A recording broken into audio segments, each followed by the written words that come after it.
Hello everyone, welcome back to my channel. ನಾನು ಬಂದು ಹೊಟ್ಟೆ ನೋವಿಗೆ ಹಾಸ್ಪಿಟ್ಲಲ್ಲಿ ಒಂದಿನ ಇರಬೇಕಾಯ್ತು. ಒಂದು ಮಾರ್ನಿಂಗಿಂದ ಈವ್ನಿಂಗ್ವರೆಗೂ ಇದ್ದೆ. ಹೈ, ಹಲೋ, ನಮಸ್ಕಾರ. ನನ್ನ ಫೇಸ್ ನೋಡಿ ಭಯ ಬೀಳಬೇಡಿ. ವ್ಲಾಗ್ಸ್ ಅಂದರೆ ಏನೂ ಮಾಡೋಕ್ಕಾಗಲ್ಲ. ಕೆಲವೊಂದು ಸಾರಿ ನಾವು ಹೆಂಗಿರ್ತೀವೋ ಹಾಗೆ ವಿಡಿಯೋ ಮಾಡಬೇಕಾಗತ್ತೆ. ಸೊ ಇಂಥ ಸಿಚುವೇಷನಲ್ಲಿ ನಾನು ನೀಟಾಗಿ ರೆಡಿ ಆಗಿಬಿಟ್ಟು ಬಂದು ವ್ಲಾಗ್ ಮಾಡೋಕ್ಕಾಗಲ್ಲ. ಆ್ಯಂಡ್ ಏನಕ್ಕೆ ಮಾಡ್ತೀರಾ ವ್ಲಾಗು ಇಂಥ ಸಿಚುವೇಷನಲ್ಲಿ ಅಂತ ಕೆಲವರು ತಲೆಕೆಟ್ಟವ್ರು ಕೇಳ್ಬೋದು. ಸೊ ನಾವು ವ್ಲಾಗ್ ಮಾಡ್ತಾಯಿದ್ದೀವಿ ಅಂದರೆ ನಾವು ಖುಷಿಯಲ್ಲಿ ಇರೋದನ್ನು ತೋರಿಸ್ಬೇಕಾಗತ್ತೆ. ಆ್ಯಂಡ್ ಖುಷಿಯಲ್ಲಿರೋದನ್ನು ತೋರಿಸಿದ್ರೆ ಮಾತ್ರ ಹೊಟ್ಟೆ ಉರಿ ಪಡ್ಕೊಳ್ಳೋರಿಗೆ ನಾವು ಹಿಂಗೂ ಇರುತ್ತೆ ನಮ್ಮ ಲೈಫು ಅಂತ ತೋರಿಸ್ಬೇಕಲ್ವ. ಸೊ ಅದಕ್ಕೆ ವ್ಲಾಗ್ ಮಾಡಬೇಕು. ಆ್ಯಂಡ್ ನಾನಿನ್ನು ಮುಂದೆ ಡಿಸೈಡ್ ಮಾಡಿದ್ದೀನಿ, ನನ್ನ ಲೈಫ್ ಸ್ಟೈಲ್ ಏನು ಫಿಲ್ಟರ್ ಇಲ್ಲದೆ ರಾ ಆಗಿ ತೋರಿಸ್ಬೇಕು ಅಂತ ಅಂದ್ಕೊಂಡಿದ್ದೀನಿ. ಬಿಕಾಸ್ ಸಂತೋಷವಾಗಿರೋ ಟೈಮಲ್ಲಿ ಮಾತ್ರ ನೋಡ್ಬಿಟ್ಟು ಜನ ಜಡ್ಜ್ ಮಾಡ್ತಾರೆ. ಹೀಗೆ ಇವಳು ಯಾವಾಗಲೂ ಹಿಂಗೆ ಇರ್ತಾಳೆ, ಇದಕ್ಕೋಸ್ಕರನೇ ಹಾಗೆ ಡಿಸೈಡ್ ಮಾಡಿದ್ಲು, ಹಾಗೆ ಹಿಂಗೆ ಅಂತೇಳಿ ಜನ ಮಾತಾಡ್ತಿರ್ತಾರೆ. ಸೊ ಅದಕ್ಕೆ ಯಾರ ಜೀವನದಲ್ಲೂ ಸುಖ ಮಾತ್ರ ಶಾಶ್ವತವಾಗಿರೋದಿಲ್ಲ, ದುಃಖನೂ ಶಾಶ್ವತವಾಗಿರಲ್ಲ. ಆ ಟೈಮ್ ಬಂದಾಗ ಎಲ್ಲ ಬಂದು ಹೋಗ್ತಾ ಇರತ್ತೆ. ಜೀವನ ಎಲ್ಲರಿಗೂ ಒಂದೇ. ನಾನು ಹೇಳೋಕ್ಕೆ ಇಷ್ಟಪಡ್ತೀನಿ, ಜೀವನ ಎಲ್ಲರಿಗೂ ಒಂದೇ, ಎಲ್ಲರಿಗೂ ಹೀಗೆ ಇರುತ್ತೆ. ಸೊ ಏನಪ್ಪ ಅಂದರೆ, ನೆನ್ನೆ ನೈಟು ವಿಡಿಯೋ ಮಾಡಬೇಕಾಗಿತ್ತು ಅದನ್ನು, ಬಟ್ ನನಗೆ ಅಷ್ಟೊಂದು ಧೈರ್ಯ ಸಾಲಿಲ್ಲ ವಿಡಿಯೋ ಮಾಡಬೇಕು ಅಂತ. ಏನಾಯಿತು ಅಂದರೆ, ನೆನ್ನೆ ಚೆನ್ನಾಗೇ ಇದ್ದೆ. ನೆನ್ನೆ ನಾನು ಇನ್ಸ್ಟಾಗ್ರಾಮಲ್ಲಿ ಇದೇ ಒಂದು ಬಟ್ಟೆಯಲ್ಲಿ ಒಂದು ವಿಡಿಯೋ ಹಾಕಿದ್ದೀನಿ. ಸೊ ಅಲ್ಲಿವರೆಗೂ ಖುಷಿಯಾಗಿದ್ದೆ ನಾನು. ವಿಡಿಯೋ ಮಾಡಿ ಒಂದು ಸ್ವಲ್ಪ ಹೊತ್ತಾದಮೇಲೆ ಊಟ ಮಾಡಿ ಫಿಶ್ ಸಾರು ತಿಂದೆ. ನಾನು ಫಿಶ್ ಸಾರು ಅನ್ನ ತಿಂದೆ. ತಿಂದ್ಬಿಟ್ಟು ಮಲ್ಕೊಂಡೊಂದು 2 ಅವರ್ಸ್ ನಿದ್ದೆ ಮಾಡಿದ್ದೀನಿ. ನಿದ್ದೆ ಮಾಡಿ ಆಮೇಲೆ ಯಾಕೋ ಹೊಟ್ಟೆ ತುಂಬ ವಾಮಿಟ್ ಬರೋ ಥರ ಆಗ್ತಿತ್ತು, ಹೊಟ್ಟೆ ಬ್ಲೋಟಿಂಗ್ ಫೀಲ್ ಆಗ್ತಿತ್ತು. ವಾಶ್ರೂಮ್ಗೆ ಹೋಗಿ ಬಂದೆ. ಏನೇ ಮಾಡಿದ್ರು, ಬಿಸಿನೀರು ಕುಡಿದ್ರು, ಏನೇ ಮಾಡಿದ್ರು ಕಂಟ್ರೋಲ್ ಆಗ್ತಿಲ್ಲ. ಆ್ಯಂಡ್ ಅದ್ರ ಜೊತೆ ಪ್ಯಾನಿಕ್ ಅಟ್ಯಾಕ್ ಕೂಡ. ಸೊ ಅದೇ ಒಂದಿತ್ತು ಅಂದರೆ ಪ್ಯಾನಿಕ್ ಅಟ್ಯಾಕ್ ಇನ್ನೂ ಜಾಸ್ತಿ. ಪ್ಯಾನಿಕ್ ಅಟ್ಯಾಕ್ ಆದಾಗ ಏನಾಗ್ಬಿಡುತ್ತೆ ಅಂದರೆ, ಹಾರ್ಟ್ ರೇಟ್ ಒಂದೇ ಸಮ ಮೇಲೆ ಇರುತ್ತೆ, ಜಾಸ್ತಿ ಆಗಿಬಿಟ್ಟಿರುತ್ತೆ, ಕಂಟ್ರೋಲಿಗೆ ಬರೋದಿಲ್ಲ. ಸೊ ಆ ಟೈಮಲ್ಲಿ ಎಲ್ಲರಿಗೂ ಅನಿಸುತ್ತೆ, ಏನು ಬಿಡು ಪ್ಯಾನಿಕ್ ಅಟ್ಯಾಕ್ ಅಷ್ಟೇ ಅಲ್ವಾ, ಏನು ಬಿಡು ಅದು ಬೇಕು ಅಂತಲೇ ಇವ್ರಿಗೆ ಬರೋದು ಅಂತ ಕೆಲವ್ರು ಅನ್ಕೋಬೋದು. ಬಟ್ ಕೆಲವ್ರಿಗೆ ಗೊತ್ತಿರೋರ್ಗೆ ಮಾತ್ರ ಗೊತ್ತಾಗುತ್ತೆ ಅದು ಏನು ಅನ್ನೋದು. ಆ ಟೈಮಲ್ಲಿ ನಾವು ಸತ್ತು ಬದುಕ್ತೀವಿ ನಿಜವಾಗ್ಲೂ. ಎವ್ರಿ ಸಿಂಗಲ್ ಟೈಮ್ ಅದು ಬಂದು ಹೋದಾಗೆಲ್ಲ ನಾವು ಸತ್ತು ಬದುಕ್ತೀವಿ. ಆ ಥರ ಇರುತ್ತೆ ಸಿಚುವೇಶನ್. ಸೊ ನನಗೆ ಕಂಟ್ರೋಲ್ ಆಗಲಿಲ್ಲ, ಪ್ಯಾನಿಕ್ ಅಟ್ಯಾಕ್ ಕಂಟ್ರೋಲ್ ಆಗಿಲ್ಲ, ವಾಮಿಟ್ಸ್ ಕಂಟ್ರೋಲ್ ಆಗಲಿಲ್ಲ, ಹೊಟ್ಟೆ ನೋವು ಕಂಟ್ರೋಲ್ ಆಗಲಿಲ್ಲ, ಉಸಿರಾಡೋಕ್ಕಾಗ್ತಿಲ್ಲ, ಇಲ್ಲಿಗೆ ಸ್ಟಕ್ ಆಗಿಬಿಟ್ಟಿದೆ ಉಸಿರು ಬಂದು. ಸೊ ನನ್ನ ಫೇಸ್ ನೋಡಿ ಹೆಂಗಾಗ್ಬಿಟ್ಟಿದೆ ಆವಾಗಲೇ. ಸೊ ನೋಡಿ ಹಿಂಗೂ ಇರುತ್ತೆ ಲೈಫು. ಸೊ ಅದಾದಮೇಲೆ ರಾಕೇಶಿಗೆ ಕಾಲ್ ಮಾಡಿದೆ. ಅವ್ರು ಹೇಳಿದ್ರು ಓಕೆ ಆಯಿತು ಹಾಸ್ಪಿಟಲ್ಗೆ ಹೋಗು ಅಂತ. ಬೇಗ ಹಾಸ್ಪಿಟಲ್ಗೆ ಹೋದೆ. ಹಾಸ್ಪಿಟಲ್ಗೆ ಹೋಗೋ ಜಾಗದಲ್ಲಿ ನನ್ನಿಂದ ಸೆಕೆಂಡ್ ಕಂಟ್ರೋಲ್ ಮಾಡೋಕ್ಕಾಗ್ತಿಲ್ಲ, ಜೋರಾಗಿ ಕೂಗ್ಬಿಟ್ಟೆ ನಾನು. ಆಗಲಿಲ್ಲ ಕಂಟ್ರೋಲ್ ಮಾಡ್ಕೊಳಕ್ಕಾಗ್ದೆ. ಹಂಗೋ ಹಿಂಗೋ ಹಾಸ್ಪಿಟ್ಲಿಗೆ ಹೋಗಿ ಅಲ್ಲಿ ಹೋದ್ವಿ. ಅಲ್ಲಿ ECG ಮಾಡಿದ್ರು, ಶುಗರ್ ಟೆಸ್ಟ್ ಮಾಡಿದ್ರು. ಸೊ ಎಲ್ಲ ಟೆಸ್ಟ್ ಮಾಡಿ ಹೊಟ್ಟೆಯಲ್ಲಿ ಏನು ಫುಡ್ ಪಾಯ್ಸನ್ ಆಗಿದೆ ಅಂತ ಹೇಳಿದ್ರು. ಹೊಟ್ಟೆಯಲ್ಲಿ ಗ್ಯಾಸ್ಟ್ರಿಕ್ ಪ್ರಾಬ್ಲಮ್ ಜಾಸ್ತಿ ಅಂತ ಹೇಳಿದ್ರು. ಅದಾದಮೇಲೆ ಮೆಡಿಸನ್ ಎಲ್ಲ ಹಾಕಿದ್ರು, ಇಂಜೆಕ್ಷನ್ ಹಾಕಿದ್ರು. ನನಗೆ ಬೇರೆ ನರಗಳು ಬೇಗ ಸಿಗೋದಿಲ್ಲ, ಅಂದರೆ ವೇಯ್ನ್ಸ್ ಇರುತ್ತಲ್ಲ, ಸೊ ಅದು ಡ್ರಿಪ್ಸ್ ಹಾಕೋದು, ಇಂಜೆಕ್ಷನ್, ಅದು ವೇಯ್ನ್ ಸಿಗೋದಿಲ್ಲ.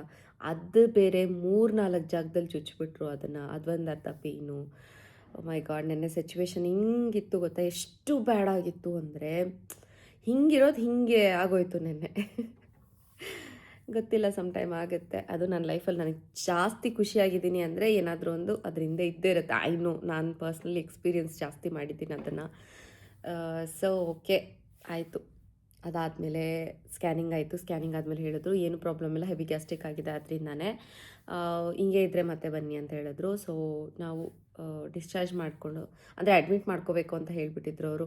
ಜಾಸ್ತಿ ಸುಸ್ತಾಗಿ ಹೋಗಿದ್ದೆ ನಾನು, ಹೆವಿ ಇದಾಗೋಗಿತ್ತು, ಲೈಕ್ BP ಕೂಡ ಸ್ವಲ್ಪ ಡೌನ್ ಆಗಿತ್ತು ನನಗೆ. ಸೊ ಅದರಿಂದ ಒಂದಿನ ಅಬ್ಸರ್ವೇಷನಲ್ಲಿರಬೇಕು ಇರ್ರಿ ಅಂತ ಹೇಳಿದ್ರು. ನನಗೆ ಯಾಕೋ ಅಲ್ಲಿ ಹಾಸ್ಪಿಟ್ಲ್ ಅಡ್ಜಸ್ಟ್ ಆಗಲಿಲ್ಲ. ನಾವಿಲ್ಲೇ ಪಕ್ಕದಲ್ಲೇ ಇರೋದು, ಬರ್ತೀವಿ ಅಂತ ಹೇಳ್ಬಿಟ್ಟು ಎಲ್ಲ ಮೆಡಿಸನ್ ಹಾಕಿಸ್ಕೊಂಡು ಮೆಡಿಸನ್ ತೊಗೊಂಡು ಮನೆಗೆ ಬಂದ್ವಿ. ಮನೆಗೆ ಬರೋ ಟೈಮಲ್ಲಿ ಏನು ಅಂದರೆ, ರಾಕೇಶ್ನೇ ಇಂಪಾರ್ಟೆಂಟ್ ಮೀಟಿಂಗಲ್ಲಿ ಬೇರೆ ಅವರು ಅದನ್ನು ಮುಗಿಸ್ಕೊಂಡು ಬರೋದಕ್ಕೆ ಆಲ್ಮೋಸ್ಟ್ ಒಂದು 8:30 ಆಗೋಯ್ತು. ನನಗೆ ಅದು ಬೇರೆ ಕೋಪ, ಯಾರೂ ಇಲ್ವಲ್ಲ ಅಂತ. ಸಮ್ ಟೈಮ್ಸ್ ಏನು ಅಂತಂದರೆ, ಇಂಥ ಒಂದು ಕಷ್ಟದ ಸಿಚುವೇಷನಲ್ಲಿ ಯಾರೂ ಇರೋದಿಲ್ಲ ನಮ್ಮ ಜೊತೇಲಿ. ಆವಾಗ ಗೊತ್ತಾಗುತ್ತೆ ನಮ್ಮವ್ರು ಯಾರು ಅನ್ನೋದು. ಸೊ ಅವಾಗ ಗೊತ್ತಾಗುತ್ತೆ ನಮ್ಮ ಜೊತೇಲಿ ಯಾರು ಇರ್ತಾರೆ ಅನ್ನೋದು. ಸೊ ಅಂಥ ಒಂದು ತುಂಬ ಸಿಚುವೇಷನಲ್ಲಿ ನಾನು ಒಂಟಿಯಾಗಿ ಫೇಸ್ ಮಾಡಿದ್ದೀನಿ. ಸೊ ಅದು ಒಂದು ಹೇಳುತ್ತೆ ನಿಜವಾಗ್ಲೂ. ಓಕೆ, ಎಲ್ಲ ಇದ್ದು ಯಾರು ಇಲ್ದಿದ್ದಂಗೆ ಅನ್ನಿಸ್ಬಿಡುತ್ತೆ ಕೆಲವೊಂದು ಸಾರಿ ಅಂಥ ಸಿಚುವೇಶನ್ಗಳಲ್ಲಿ. ಓಕೆ, ಆಯಿತು. ಅಲ್ಲಿಂದ ಬಂದ್ವಿ. ರಾಕೇಶ್ ಕೂಡ ಇರಲಿಲ್ಲ. ಅವ್ರು ಬೇರೆ ತುಂಬ ನೆಗ್ಲೆಕ್ಟ್ ತೋರಿಸ್ತಾಯಿದ್ರು ಹಾಸ್ಪಿಟಲ್ ಅವರು. ಇದನ್ನು ರಿಮೂವ್ ಮಾಡೋದಕ್ಕೆ ಕೂಡ ತುಂಬ ಇದು ಮಾಡ್ತಾಯಿದ್ರು. ಸ್ಕ್ಯಾನ್ ಮಾಡೋದಕ್ಕೂ 1.5 ಅವರ್ ಟೈಮ್ ತೊಗೊಂಡ್ಬಿಟ್ರು. ನನಗೆ ಸುಸ್ತಾಗ್ತಿದೆ, ಒಂದು ಕಡೆ ವಾಮಿಟ್ಸ್ ಬೇರೆ. ಸೊ ಅಂಥ ಟೈಮಲ್ಲಿ ರಾಕೇಶ್ ಜೊತೆಲಿ ಇದ್ದಿದ್ರೆ ಸಿಚುವೇಶನ್ ಹಂಗೆ ಇರ್ತಾ ಇರಲಿಲ್ಲ. ಬೇಗ ಎಲ್ಲ ಮಾಡಿಸ್ಬಿಡೋನು. ಸೊ ರಾಕೇಶ್ ಕೂಡ ಇರಲಿಲ್ಲ. ಅದೊಂದು ಅರ್ಧ ಬೇಜಾರು. ಓಕೆ, ಆಯಿತು. ಅವ್ರು ಅದನ್ನು ತೆಗೀಲಿಲ್ಲ ಅಂತ ಹೇಳ್ಬಿಟ್ಟು ನಾನು ಮನೆವರೆಗೂ ಬಂದೆ. ಮನೆವರೆಗೂ ಬಂದುಬಿಟ್ಟು ನಂಗೆ ವೆಯ್ಟ್ ಮಾಡೋಕ್ಕಾಗಲಿಲ್ಲ. ಬಿಕಾಸ್ ನಾನು ರೆಸ್ಟ್ ಮಾಡಬೇಕಾಗಿತ್ತು. ಜನರಲ್ ವಾರ್ಡಲ್ಲಿ ಬೇರೆ ಇಟ್ಟಿದ್ದಾರೆ, ತುಂಬ ಜನ ಬರ್ತಿದ್ದಾರೆ ಅಲ್ಲಿಗೆ. ಸೊ ಹಾಸ್ಪಿಟಲ್ ಎನ್ರೋಲ್ಮೆಂಟ್ ಅಂತ ಹೇಳ್ತಾರಲ್ಲ, ಅದು ನಾನು ನಿಜ ತಡ್ಕೊಳಕ್ಕಾಗಲಿಲ್ಲ ನನ್ನ ಕೈಯಲ್ಲಿ. ಸೊ ಮನೆಗೆ ಬಂದು ಸ್ವಲ್ಪ ರೆಸ್ಟ್ ಮಾಡ್ಬೋದು ಅಂತೇಳಿ ಬೇಗ ಮನೆಗೆ ಬಂದೆ. ಇದನ್ನು ತೆಗ್ದಿರಲಿಲ್ಲ. ರಾಕೇಶ್ ಬರಲಿಲ್ಲಲ್ಲ ಕೋಪಕ್ಕೆ ಮನೆ ಹತ್ರ ನಾನೇ ತೆಗೆದೆ. ಏನು ಬಿಡು, ಬ್ಲಡ್ ಬರೋದಿಲ್ಲ ಅಂತ ಹೇಳಿಬಿಟ್ಟು. ಸೊ ತೆಗೆದ್ಬಿಟ್ಟು ಶ್ರಾವಣಿಗೆ ಹೇಳಿದೆ ಕಾಟನ್ ತೊಗೊಂಡು ಬಾ ಅಂತ ಹೇಳ್ಬಿಟ್ಟು ತೆಗೆದ್ಬಿಟ್ಟು ಕೈ ಹಿಂಗೆ ಇಟ್ಕೊಂಡು ಯಾವುದೋ ಯೋಚನೆಯಲ್ಲಿ ಇದ್ಬಿಟ್ಟಿದ್ದೀನಿ. ಫುಲ್ ಬ್ಲಡ್ ಫ್ಲೋ ಆಗಿಬಿಟ್ಟಿದೆ. ಫುಲ್ಲು ನಂದು ಚಪ್ಪಲಿ ಎಲ್ಲ ಬ್ಲಡ್ಡು, ನಂದು ಕೈ ಎಲ್ಲ ಫುಲ್ಲು, ಬಟ್ಟೆ ಎಲ್ಲ ಬ್ಲಡ್ ಆಗೋಗಿದೆ. ಹೆವಿ ಬ್ಲಡ್ ಅಲ್ಲಿ ಹೋಗಿದೆ, ಅದು ಬೇರೆ ಸೆಕೆಂಡು. ಮೈ ಗಾಡ್.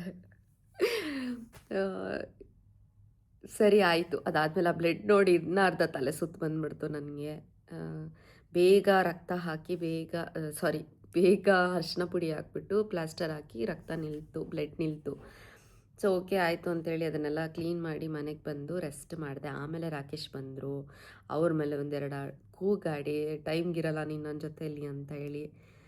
ಸೊ ಹಿಂಗಾಯಿತು ನೆನ್ನೆ ನನ್ನ ದಿನ. ನಾನು ಏನಕ್ಕೆ ಹೇಳ್ತಾ ಇದ್ದೀನಿ ಅಂದರೆ, ಸೊ ನಾನು ಬರೀ ಖುಷಿ ಮಾತ್ರ, ಸಂತೋಷವಾಗಿದ್ದೀನಿ ಅನ್ನೋದು ಮಾತ್ರ ತೋರಿಸ್ಕೊಂಡ್ರೆ ಜನ ಇವಳು ಹಿಂಗೆ ಇರ್ತಾಳೆ ಅಂತ ಅಂದ್ಕೊಳ್ಬೋದು. ಬಟ್ ನಿಮ್ಗಳ ಥರನೇ, ಎಲ್ಲರ ಥರನೇ ನನಗೂ ಸಿಚುವೇಶನ್ ತುಂಬ ಸಾರಿ ಆಗುತ್ತೆ, ತುಂಬ ಸಾರಿ.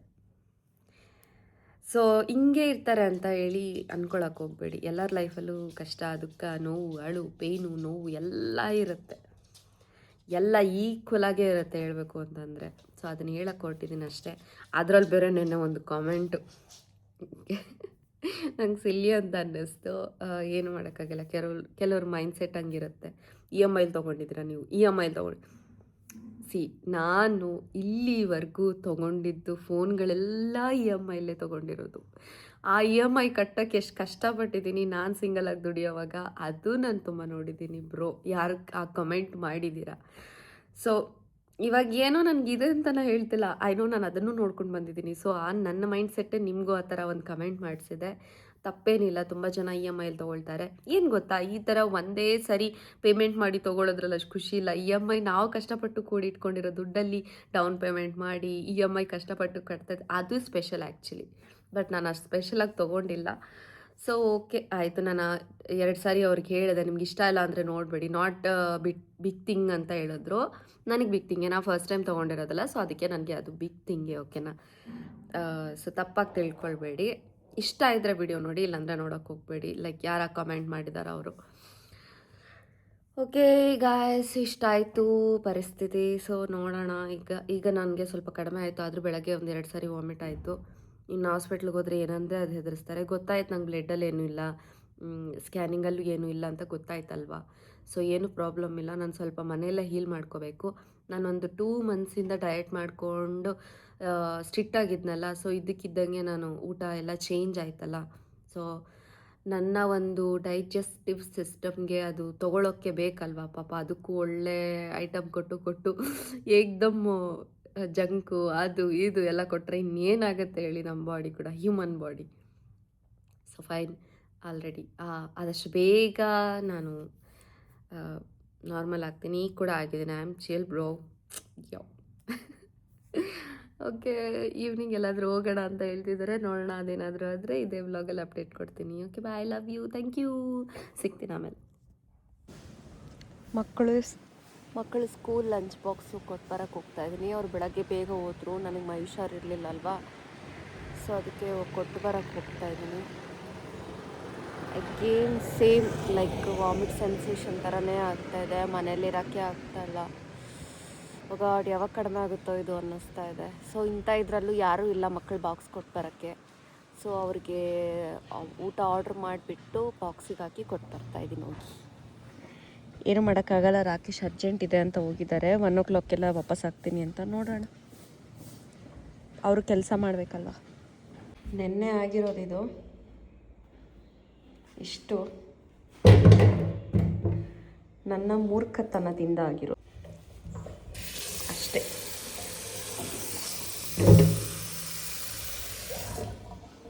ನನಗೆ ಗೊತ್ತಿಲ್ಲ ಲೈಕ್ ಅದು ಅಷ್ಟೊಂದು ಬರುತ್ತೆ ಅಂತ.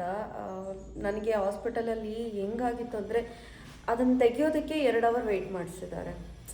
ಸೊ ನನಗೆ ನೀರು ಕುಡಿಬೇಕು ಅನ್ನಿಸ್ತೈತೆ, ಅಲ್ಲಿ ನೀರು ಸಿಗ್ತಾ ಇಲ್ಲ. ಹೆಂಗಿತ್ತು ಸಿಚುವೇಶನ್ ಅಂದರೆ ಆ ಒಂದು ಬೇಜಾರು ಸಿಟ್ಟಲ್ಲಿ ವಾಪಸ್ ಬಂದು ಮಾಡ್ಕೊಂಡಿರೋ ಅಂಥದ್ದು. ಏನು ಮಾಡೋಕ್ಕಾಗಲ್ಲ. ಚಲೋ, ಈಗ ಅವ್ರಿಗೆ ಊಟ ಕೊಟ್ಬಿಟ್ಟು ಬಂದಿದ್ದೀನಿ. ರಾಕೇಶ್ ಎಲ್ಲಾದರೂ ಹೊರಗೋಗೋಣ ಅಂತ ಹೇಳ್ತಾ ಇದ್ರೆ ನನಗೆ ಮಿಕ್ಸ್ಡ್ ಫೀಲ್ ಆಗ್ತಿದೆ ತಲೆಯಲ್ಲಿ. ಮನೇಲಿ ಸೈಲೆಂಟಾಗಿರೋಕ್ಕೂ ಆಗ್ತಾಯಿಲ್ಲ, ಆಚೆ ಹೋಗ್ಬೇಕು ಅಂತಲೂ ಅನ್ನಿಸ್ತಾ ಇಲ್ಲ. ರೆಡಿ ಆಗೋಕ್ಕಂತೂ ಪೇಷನ್ಸ್ ಇದ್ದಿದ್ದೂ ಇಲ್ಲ. ಗೊತ್ತಾಗ್ತಿಲ್ಲ. ಓಕೆ, ನೋಡೋಣ. ಹೋಗೋಣ ಅಂತ ಹೇಳಿದ್ರು. ಕಾರ್ ಕಳಿಸ್ತೀನಿ, ರೆಡಿ ಆಗಿಬಿಟ್ಟು ಬಾ ಅಂತೇಳಿ ಅವ್ರ ಬ್ಯಾಗ್ ಎಲ್ಲ ಪ್ಯಾಕ್ ಮಾಡಿಕೊಂಡು ಇಟ್ಬಿಟ್ಟು ಹೋಗಿದ್ದಾರೆ. ಬರ್ತಡೇಗೆಲ್ಲೂ ವೆಕೇಷನ್ನೆಲ್ಲೂ ಹೋಗ್ಲಿಲ್ವಲ್ಲ, ಸೊ ಅದಕ್ಕೆ ಹೋಗ್ಬಿಡೋಣ, 1 ದಿನ 2 ದಿನ ಇದ್ಬಿಟ್ಟು ಬರೋಣ ಅಂತ ಹೇಳಿದ್ರು. ನಂಗೆ ಮಿಕ್ಸ್ಡ್ ಫೀಲ್ ಆಗ್ತಿದೆ. ಸೊ ನನಗೆ ಹೊರಗಡೆ ಫುಡ್ಡು ತಿಂದು ಹೆಲ್ತಿಂಗ್ ಆಗ್ತಿದೆ ಒಂದು. ಇನ್ನೊಂದು ಡಯಟ್ ಮೇಂಟೈನ್ ಮಾಡೋಕ್ಕಾಗಲ್ಲ ಇವಾಗ ನಾನು ಆಚೆ ಹೋದರೆ, ಅದು ಒಂದು. ಏನು ಮಾಡಬೇಕೋ ಗೊತ್ತಾಗ್ತಾಯಿಲ್ಲ ನನಗೆ. ಓಕೆ, ಅದೇ ಹೊರಗಡೆ ಹೋದ್ರೂ ಲೈಟಾಗಿ ಫುಡ್ ತಿನ್ನೋಣ ಅಂತ ಅಂದ್ಕೊಂಡಿದ್ದೀನಿ. ನೋಡೋಣ ಏನಾಗುತ್ತೆ. ಇನ್ನೂ ಏನೂ ತಿಂದಿಲ್ಲ, ತಿನ್ಬೇಕು ಅನ್ನಿಸ್ತಾ ಇಲ್ಲ. ಮತ್ತೆ ವಾಮಿಟ್ ಫೀಲ್ ಥರ ಆಗ್ತಿದೆ. ತಿಂದರೆ ಎಲ್ಲಿ ವಾಮಿಟ್ ಬರುತ್ತೋ ಅಂತ ಭಯ ಆಗ್ತಿದೆ. ಒಂದು ORS ಕುಡಿದೆ, ಸ್ವಲ್ಪ ಸರಿ ಹೋಯ್ತು. ಸೊ ಇವಾಗ ಸ್ಮೂದಿ ಕುಡಿತಾ ಇದ್ದೀನಿ. ಕೋಲ್ಡ್ ಇದೆ, ಹೊಟ್ಟೆ ತಣ್ಣಗಾಗ್ತಿದೆ. Okay, I am feel better now. ಏನೋ ಒಂದು ಹೊಟ್ಟೆಲಿ ಹೋಗಿ ಒಂದು ಸ್ವಲ್ಪ ಹೊತ್ತಿದೆ. ಹಾಗಿದ್ದವಳು ಹೀಗೆ ಇವಾಗ. ಸೊ ಏನು ಮೇಕಪ್ ಏನು ಮಾಡ್ಕೊಂಡಿಲ್ಲ ನಾನು, ಸುಮ್ಮನೆ ಸ್ಕಿನ್ ಕೇರ್ ಮಾಡಿಕೊಂಡೆ. ಓಕೆ, ನಾವು ಫೀಲ್ ಬೆಟರ್. ಆದರೂ ಹೆಂಗೆ ರೆಡಿ ಆಗಿದ್ದೀನಿ ನೋಡಿ. ಮಾತಾಡೋಕ್ಕೂ ಶಕ್ತಿ ಇಲ್ಲ, ಆದರೂ ಹೆಂಗೆ ರೆಡಿ ಆಗಿದ್ದೀನಿ. ಹೆಂಗೆ ನಾವು ಅಂದರೆ ಹಾಗೆ. ಓಕೆ, ಬಟ್ಟೆ ಎಲ್ಲ ಪ್ಯಾಕ್ ಮಾಡಿಕೊಂಡೆ. ಸೊ ಇವಾಗ ಸಿರಪ್ ಇನ್ನೊಂದು ಸರಿ ತೊಗೊಂಡೆ, ಬಿಕಾಸ್ ಹೊಟ್ಟೆ ತಿಂದಿರೋದು ಹೊಟ್ಟೆ ತೊಳಸ್ತಾ ಇರೋ ಥರ ಫೀಲ್ ಆಗ್ತಿತ್ತು. ಸೊ ಅದಕ್ಕೆ ಸಿರಪ್ ತೊಗೊಂಡೆ, ಸ್ನಾನ ಮಾಡಿಕೊಂಡೆ, ತಲೆಗೆ ಸ್ನಾನ ಮಾಡಿಕೊಂಡೆ, ಸ್ವಲ್ಪ ಫ್ರೆಶ್ ಆಗುತ್ತೆ ಮೈಂಡು ಅಂತ ಹೇಳಿ. ಕೂದಲು ಉದುರ್ತಿದೆ, ಸಿಕ್ಕಾಪಟ್ಟೆ ಕೂದಲು ಉದುರ್ತಿದೆ. ಓಕೆ, ಸೊ ಇವಾಗ ಏನು ಸ್ಕಿನ್ ಕೇರ್ ಮಾಯ್ಶ್ಚರೈಸರ್ ಹಾಕ್ಕೊಂಡಿದ್ದೀನಿ, ಐಬ್ರೋ ಹಾಕ್ಕೊಂಡು ಸ್ವಲ್ಪ ಲಿಪ್ಸ್ಟಿಕ್ ಹಾಕ್ಕೊಂಡಿದ್ದೀನಿ ಅಷ್ಟೇ. ಸೊ ಸ್ವಲ್ಪ ಚೆನ್ನಾಗಿ ರೆಡಿ ಆಗಿದ್ದೀನಿ, ಬಿಕಾಸ್ ನನಗೆ ಅನ್ನಿಸ್ಬೇಕು I am now okay, I am feel better ಅಂತ. ಅದಕ್ಕೆ ರೆಡಿ ಆಗಿದ್ದೀನಿ. ಬಟ್ಟೆ ಎಲ್ಲ ಪ್ಯಾಕ್ ಮಾಡಿಕೊಂಡೆ. ಪಾಪ ರಾಕು ಬೆಳಗ್ಗೆನೆ ಪ್ಯಾಕ್ ಮಾಡಿಬಿಟ್ಟು ಇಟ್ಬಿಟ್ಟು ಹೋಗಿದ್ದ. ನಂದು ಇವಾಗ ಆಯಿತು. ಸೊ ಹೋಗೋಣ, ಲೆಟ್ಸ್ ಗೆಟ್ ಸ್ಟಾರ್ಟೆಡ್. ಹೊರಡೋಣ. ಸೊ ಇಲ್ಲಿಂದ ಹೋಗಿದ್ದೆ, ನನಗೆ ಆರಾಮ ಅನ್ನಿಸ್ಬೋದು. ನಾನು ಆರಾಮಾಗಿದ್ದೀನಿ ಇವಾಗ. ಸೊ ಎಲ್ಲೂ ಹೋಗಲಿಲ್ಲ, ಲಾಂಗ್ ಟೈಮ್ ಆಗೋಯ್ತು ನಾವು ಹೋಗಿ. ನಾನು ನೇಚರ್ನ ನೋಡಿ. ಸೊ ನಾವು ಇವಾಗ ಹೋಗ್ತಾಯಿದ್ದೀನಿ. ನಾನು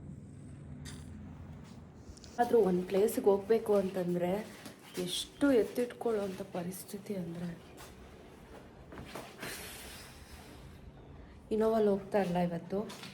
ಏಕೆಂದರೆ ಇನೋವಾ ಪಂಚರ್ ಆಗಿದೆ, ಮತ್ತು ಏನೋ ಕೆಲಸ ಲೈಕ್ ಒಳಗಡೆ ಏನೋ ಪ್ರಾಬ್ಲಮ್ ಆಗಿದೆಯಂತೆ.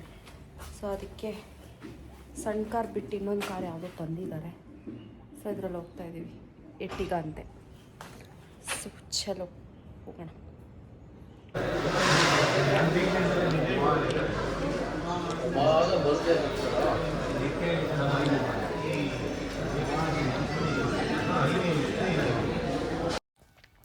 ಇಲ್ಲಿ ಪೂರಿ ನಾನು ಒಂದನ್ನೇ ತಿಂತಾಯಿದ್ದೀನಿ, ಇನ್ನು ಮಿಕ್ಕಿದ ಮೊಸರನ್ನ ತಿಂದೆ ಅಷ್ಟೇ. ಪೂರಿ ನಾನು 3 ತಿಂತಾಯಿಲ್ಲ. ಸೊ ಇದಾಗಿತ್ತು ನನ್ನ ಒಂದು ಹಾಸ್ಪಿಟಲ್ನ ಕತೆ. ಇವಾಗ ನಾವು ಹೊರಟಿರೋದು ಮಂಗಳೂರಿಗೆ. ಈಗ ಕುತ್ಕೊಂಡು ನಾವು ಪ್ಲ್ಯಾನ್ ಮಾಡಿದ್ವಿ ಎಲ್ಲಿ ಹೋಗಬೇಕು ಅಂತ. ಓಕೆ ಬಾಯ್, ನಾಳೆ ವ್ಲಾಗಲ್ಲಿ ಸಿಗ್ತೀನಿ.